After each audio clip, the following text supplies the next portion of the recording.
देखिए बाबा, अल्लाह के घर के जो बौरे होते हैं बाबा, अग्नि खाते हैं, अग्नि पीते हैं, अग्नि का हार श्रृंगार सदा के बीच में करते हैं बाबा। अग्नि खाई बाबा, लेकिन बाबा अपनी बनाई हुई खाई बाबा। हाँ बाबा, हमारा मन नहीं माना बाबा। अरे देखिए बाबा, अपनी बनाई हुई अग्नि खा रहे हैं बाबा, हमारी बनाई हुई अग्नि खाने होगी बाबा। हाँ बाबा, मन नहीं माना बाबा। हाँ बाबा, हमारी बनाई हुई अग्नि खाने होगी बाबा, ये अग्नि खाने होगी बाबा। हाँ बाबा, मन नहीं माना बाबा। ठीक है बाबा, जी मीठी मीठी ताली बजानी है और बाबे बौरे जन्नत हाजिर लगानी है। बोल सच्ची दरबार की जय जय।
बोले सच्ची दरबार की देशों देश बाबा।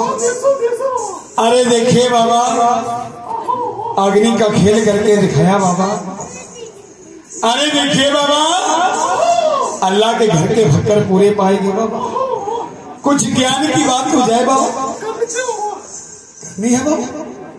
अरे देखिए बाबा, इस वक्त बाबा भक्कर लोग जो है कहां से आ रहे हैं बाबा, जा कहां नहीं हो बाबा।